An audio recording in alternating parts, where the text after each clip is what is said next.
So guys, ito po ang ginayang bahay. At ito na po ang naging resulta sa paunang budget na magandang panimula na halagang 250,000 labor and materials na kung saan ito po ay nakapalitada na at nakikita natin yung harap at meron pa nga pong groove design. At kung mapapansin po natin yung kanyang bintana ay nakakanto na, anytime ay pwede na pong lagyan ito ng sliding window. Ito po't alamin natin ang bawat detalye ng mga materyales na binigay sa atin ni owner para mapagbasihan nyo rin sa inyong pagpapagawa ng bahay. Kung ganito rin lamang na design na ang sukat ay 49 square meters na meron 2 kwarto, ay maaaring ganito rin lamang ang inyong abutin na gastos. At kung saan ito nga ay nakikita natin nakapalitada na po yung harapan at naka-groove design at naka-color roof na po.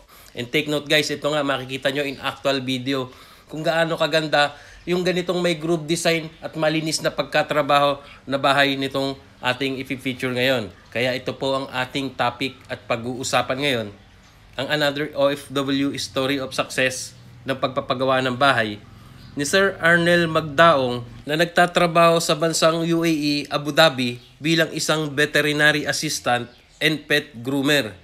Si Sir Arnel po ay taga-barangay Gabi, Sipocot, Camarines Sur.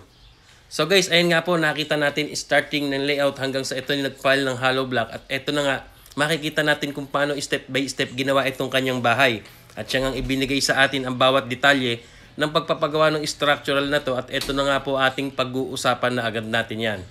So guys, ayon po sa details ni Sir Arnel, na ang sukat po ng bahay na ito ay 7 meters by 7 meters. In total of 49 square meters. Ito po ay kinonvert natin by the feet. At lumalabas po ito na 23.3 feet by 23.3 feet. Guys, ito po ay meron 2 kwarto, kitchen and dining area, maluwang na sala, at isang CR. And then guys, meron din po itong porch. Ayan, at nakikita natin guys, sa puntong ito ay meron ng biga at unti-unti nang nabubuo ang pangarap na bahay ni Sir Arnel. At yan nga ay bunga ng kanyang pagsusumikap na pagtatrabaho sa abroad. At ito na nga ang dating pangarap lamang niyang bahay ngayon, unti-unti ay naisa sa katuparan na ngayon. And guys, about po sa structural ng bahay, ayon po kay Sir, dito po sa mga hollow blocks naman ang ating pag-usapan, sa ganito pong sukat ay umubos po siya dito ng 1,500 piraso at meron pa siyang ibang na-order na kakaragdagan dito. And then sa mga semento naman, ay umubos naman po siya ng 120 bags na semento sa ganitong sukat na 49 square meters na may 2 kwarto.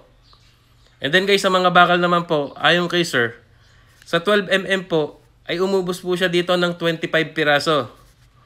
And then sa 10mm naman, ay umubos po siya dito ng 100 piraso na bakal. At ang 9mm ay meron din po siyang 25 piraso, ayon po kay Sir Arnel. And then dito naman sa mga buhangin, sa ganitong sukat, ay umubos siya dito ng 12 cubic. At ang graba naman po ay 4 cubic.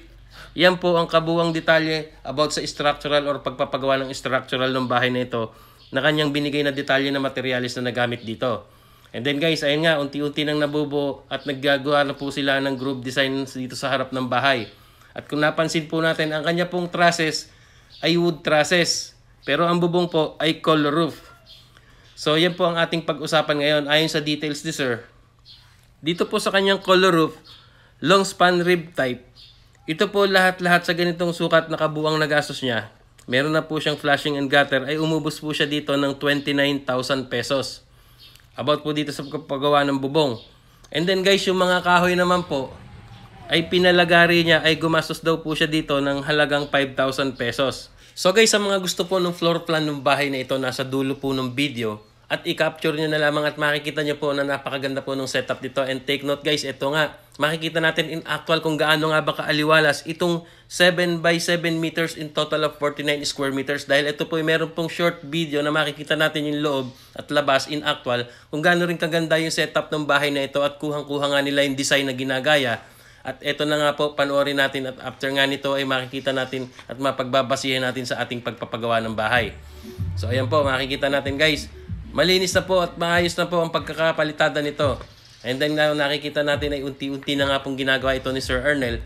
At talagang mas lalo siyang sinisipag sa kanyang pagtatrabaho sa bansang Abu Dhabi bilang isang veterinary assistant. At yan nga guys, unti-unti pa siyang nag-iipon hanggang sa ma-full finish ito.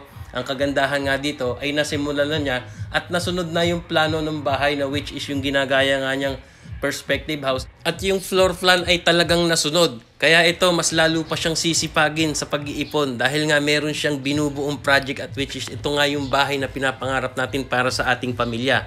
Ang kagandahan dito, malaki man o maliit ang ating pinagawang bahay, ay proud na proud si Sir Ernel na meron siyang matatawag at masasabing sarili nating bahay.